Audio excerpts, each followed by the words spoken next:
فرمایا ہے کہ ما بین بیتی و منبری روضۃ من ریاض الجنہ، کہ میرے گھر سے اور میرے منبر تک یہ ٹکڑا جو ہے یہ جنت کا باغوں میں سے ایک باغ ہے۔ اب اس سے کیا مراد ہے؟ بعض علماء تو فرماتے ہیں کہ یعنی یہ تشبیہ ہے، جیسے کہ ایک اور حدیث میں بھی آتا ہے کہ اذا مررتم بریاض الجنت فارتعوا، جب جنت کے باغوں سے گزرو تو کچھ کھا پی لیا کرو۔ تو صحابہ نے پوچھا مما ریاض الجنت یا رسول اللہ، وہ باغ جنت کے کیا ہیں؟ فرمایا حلق الذکر، جہاں ذکر کے حلقے ہوں، قرآن کے حلقے ہوں، حدیث کے حلقے ہوں، تبلیغ کے حلقے ہوں، یہ سب اللہ کے جنت کے باغ ہیں۔ تو انہوں نے کہا کہ اس کو بھی اسی طرح کہا گیا ہے۔ بعض علماء فرماتے ہیں کہ نہیں، اگر اسی طرح تھا تو حلق الذکر کی تو پابندی نہیں ہے نا کہ جہاں جہاں بھی حلقے ہوں وہ جنت کے باغ ہیں، یہ تو حضور نے ایک محدود کر دیا ہے۔ ورنہ فرماتے مسجد نبی میں جہاں بیٹھ جاؤ جنت کا باغ ہے، لیکن محدود کر دیا، ما بین بیتی و منبری، میرے گھر اور میرے منبر کے درمیان۔ تو جب ایک ٹکڑے کو محدود کیا گیا تو معلوم ہوا کہ یہ وہ مجازی جنت نہیں بلکہ حقیقی جنت۔ اب بعض علماء اس پہ اشکال کرتے ہیں کہ بھئی اگر یہ حقیقی جنت ہے تو حقیقی جنت میں تو بھوک بھی نہیں لگے گی، پیاس بھی نہیں لگے گی، کپڑے بھی پوشیدہ نہیں ہوں گے، یہاں تو پیاس بھی لگتی ہے، بھوک بھی لگتی ہے، تو پھر حقیقی جنت کیسے ہوئی؟ تو علماء نے فرمایا کہ ہے تو یہ حقیقی جنت، لیکن جنت کے احکامات جو ہیں وہ آخرت میں مرتب ہوں گے، وہ اب نہیں۔ کیا تماشا بنایا ہوا ہے؟ کیا ہے؟ لا حول ولا قوت الا، جائیں اپنی جگہ پہ جا کے بیٹھے۔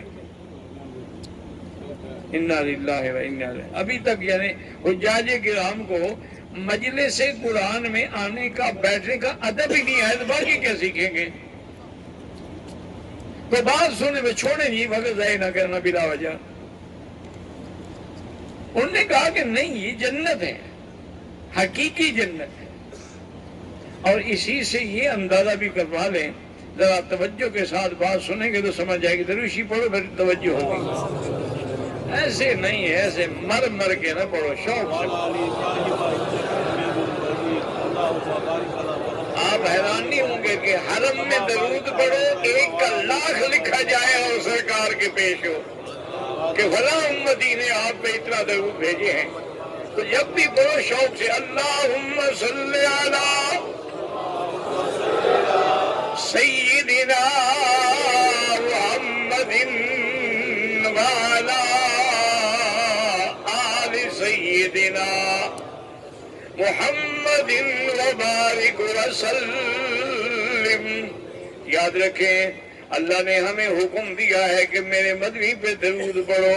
علماء نے بڑی عجیب بات لکھی ہے، انہوں نے فرمایا کہ ہر امر جو ہے وہ عوام کے لیے ہے، بندوں کے لیے ہے، مخلوق کے لیے ہے۔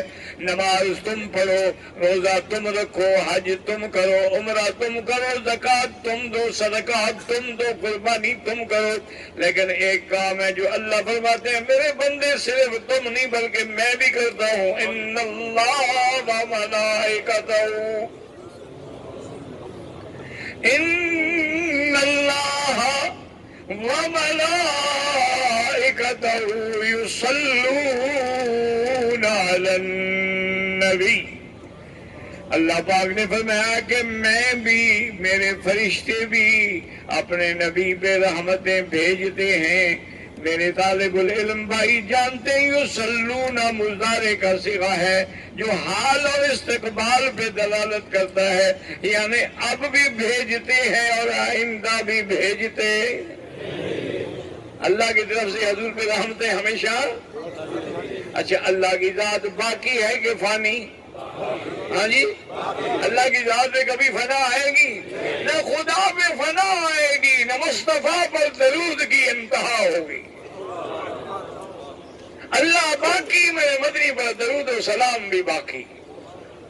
اچھا، آگے اللہ نے کس کو حکم دیا؟ یا ایھا الذین آمنو، ایمان والوں، یہ یہودیوں کو حکم نہیں، سکھوں کو، ہندوؤں کو نہیں، ایمان والوں کو ہے۔ صلو علیہ وسلموا تسلیما۔ تم بھی میرے مدنی پہ صلوات و سلام بھیجو اگر ایمان والے ہو۔ معلوم ہوا جو درود نہیں پڑھتا وہ ایمان والا بھی نہیں ہے، ایمان والا ہی درود پڑھتا ہے اور اللہ کے نبی پہ صلوات و سلام بھیجتا ہے۔ اور یہاں ایک مسئلہ بھی سمجھ لو، اللہ نے مومنوں کو کیا حکم دیا؟ میرے مدنی پہ درود بھیجو کہ انگوٹھے چومو؟ نہیں، کھل کے بات کرو، سیدھی سچی۔ ہاں جی، قرآن میں یا حدیث میں یا کسی صحابہ کے قول میں، تابعین کے قول میں کہیں نہیں ہے کہ اللہ نے حضور کو حکم دیا ہو کہ صحابہ کو کہہ دو، امت کو کہہ دو جب آپ کا نام آئے تو انگوٹھی چومے کریں۔ یاد رکھیں یہ بدعت ہے، اور اس سے ایک اور بھی خطرہ ہے، یہ بے ادبی ہے شان محمد مصطفیٰ میں۔ ناخن تو کاٹ کے پھینکے جاتے ہیں، تم ناخن چوم رہے ہو۔